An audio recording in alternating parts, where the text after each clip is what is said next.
Bonjour et bienvenue dans cette huitième partie de notre série de vidéos.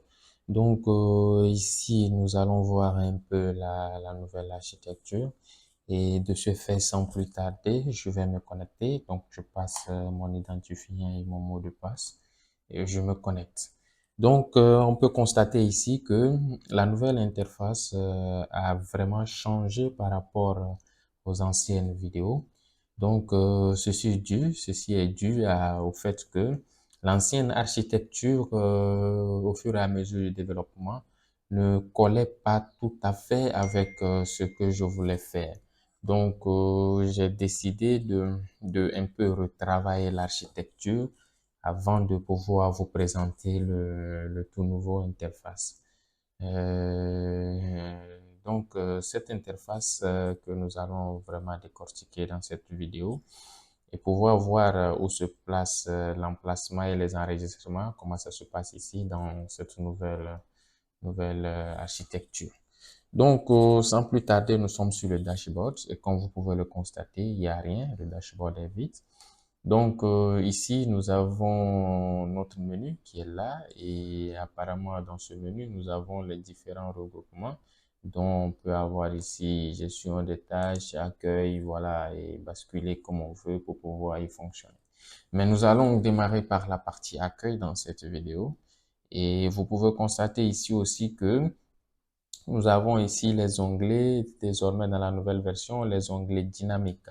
C'est-à-dire que au fur et à mesure que nous ouvrons une fenêtre, il va un peu fonctionner comme un navigateur. Voilà, c'est pas un navigateur, mais il va fonctionner sous le mode navigateur, comme on ouvre des onglets sur Chrome ou Opera ou Explorateur. Il va un peu fonctionner de cette façon-là. Donc, sans plus tarder, pour enregistrer, arriver sur l'application, il va falloir que j'enregistre les informations de mon entreprise. Donc, je clique là et voilà, on peut voir que ici, moi, j'avais eu à enregistrer une information qui est déjà là, qui est entreprise, entreprise X. Sinon, dans le cas contraire, si vous voulez enregistrer une nouvelle entreprise, vous faites juste nouveau, vous mettez ici entreprise. Entreprise. Entreprise Y. J'ajoute une entreprise Y. Je dis que c'est au Togo. Je viens là, je mets un numéro de téléphone.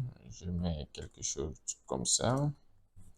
Voilà. Et voilà, je mets juste quelque chose comme ça pour moi, juste pour avancer. Et l'email, il est facultatif, mais je peux mettre y@gmail.com.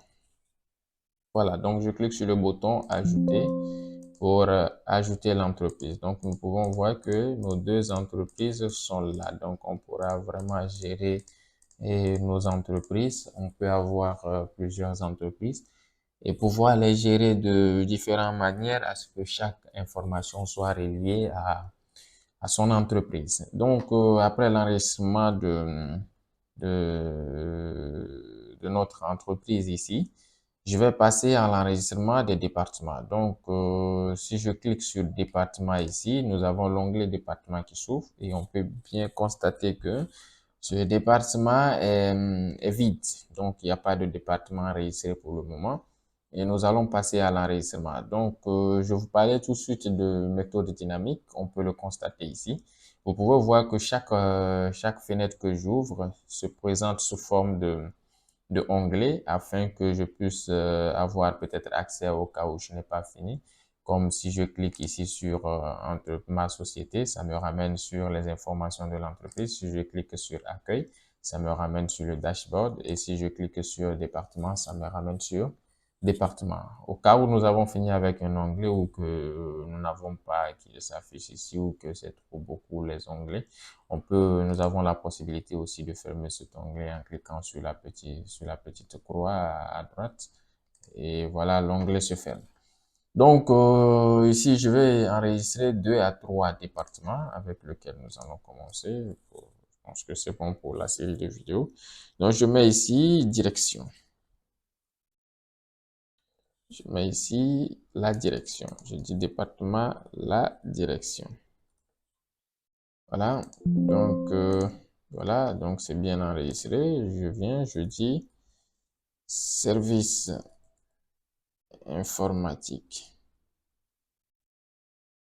Je fais OK. Il me dit les informations de service informatique ont été enregistrées avec succès. Je dis OK.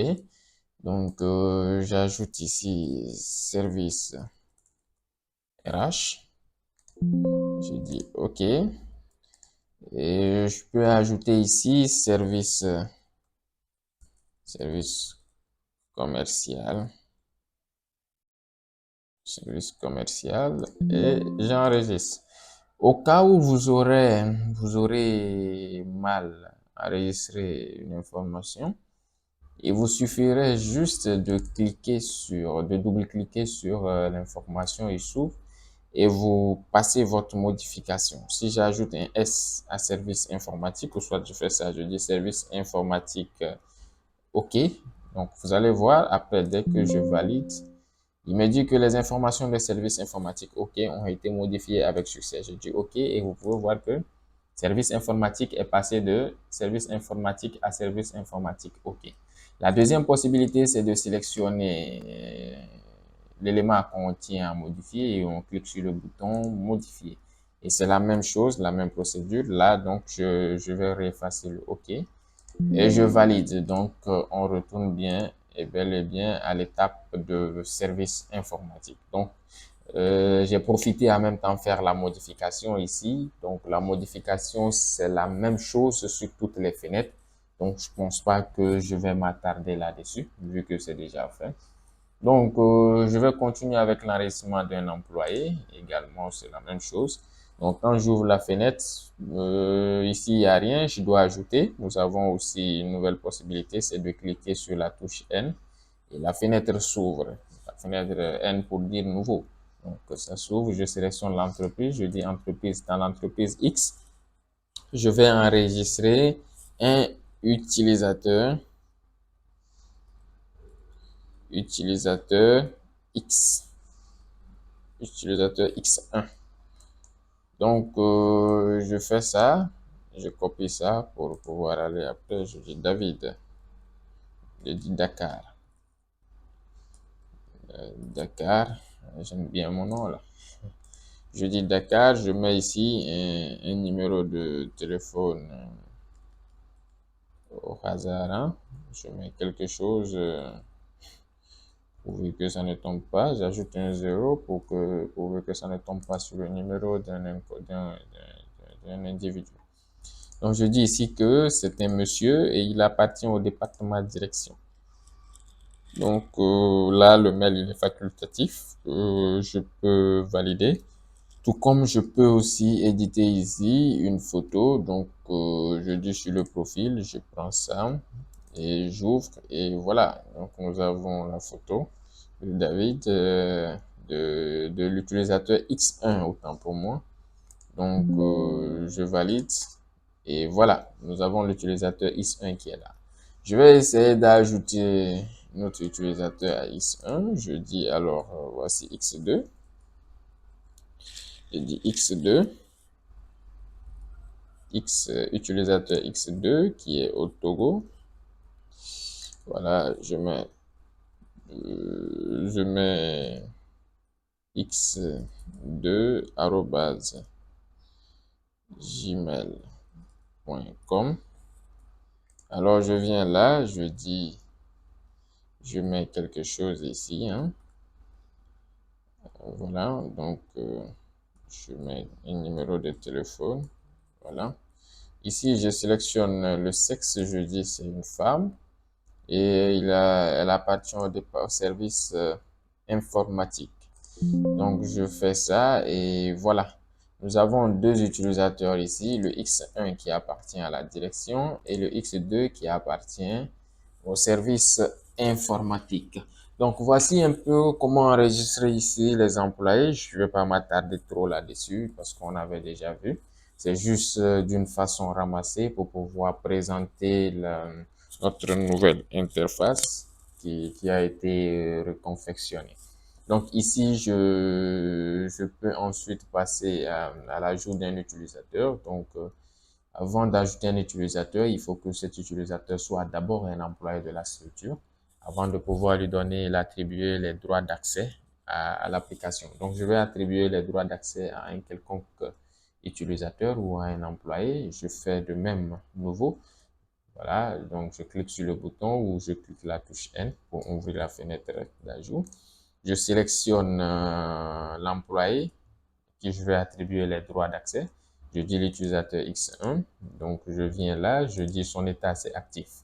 Donc on avait déjà vu ça, désactif, c'est qu'il ne pourra pas avoir accès à l'application. Actif, c'est qu'il pourra bel et bien se connecter. Le droit, j'ai dit, donc je l'attribue le droit d'administrateur.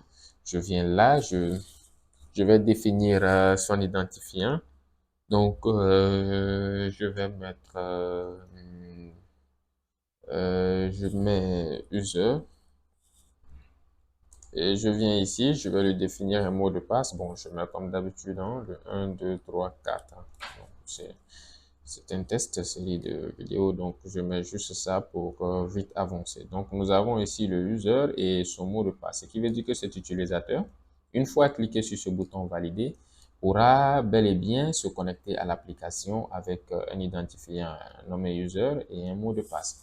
Donc, pour la première création, comme je l'avais dit, c'est l'administration qui crée, mais ce dernier a la possibilité de le modifier par la suite une fois sur son propre profil. Donc, je valide et nous pouvons voir ici que nous avons très bien l'utilisateur X1 qui est ajouté à la base de données. Donc, cet utilisateur peut désormais commencer par manipuler les informations ou par travailler proprement à tout ce qui est lié à sa tâche. Donc, il peut se connecter et vérifier les informations qui lui sont attribuées ou les tâches qui lui sont attribuées. Donc, ici, après l'enregistrement de l'utilisateur, vous voyez que tout est simple et plus net. Donc, on clique directement. Nous avons les paramétrages qui sont là. Donc, il va falloir ajouter les types de tâches. Donc, l'administrateur ajoute. Je clique sur type de tâche. J'ai l'onglet. J'ai rien dans ma base de données. Je fais un nouveau. Donc, ici, je dis par exemple que j'aurai autre qui sera quelque chose qui est vague. Ensuite, nouveau, j'aurai ici tâche informatique. Informatique. Je peux avoir ici tâche, dire par exemple nettoyage. Nettoyage. Je peux ici avoir une autre tâche qui est projet. Projet. Donc, on peut voir. Donc, je vais me limiter ici avec les types de tâches là pour cette série de vidéos. Je mets les 4. Vous avez la possibilité de mettre autant que vous voulez, hein, autant de tâches que vous voulez. Donc, je pense pas que pour le type de tâches, c'est nécessaire pour moi de mettre beaucoup. Donc, moi, je me limite sur ces 4 pour pouvoir y avancer rapidement. Donc, ici, voici l'enregistrement de ces tâches. Et nous allons passer à définir les tâches liées aux employés de notre structure qui sont bel et bien enregistrés dans la base de données. Donc, dans ce cas, nous avons ici un bouton qui s'appelle tâches. Nous allons cliquer là-dessus et nous avons l'onglet tâches aussi qui s'ouvre. Bon, je ferme les types de tâches pour pouvoir un peu réduire. Commence par être un peu beaucoup. Donc, nous cliquons sur ça pour avoir les différents types de tâches. Avant de voir cette partie de différents types de tâches, je vais essayer de me déconnecter et de me reconnecter en tant que l'utilisateur user, c'est-à-dire utilisateur X, l'employé X. Et c'est l'employé X qui sera chargé de définir les tâches vu que c'est lui l'administrateur et de poursuivre la configuration et la gestion d'attribution des rôles et des tâches aux membres de son entreprise. Donc, sans plus tarder, je me déconnecte rapidement. Donc, je fais ça.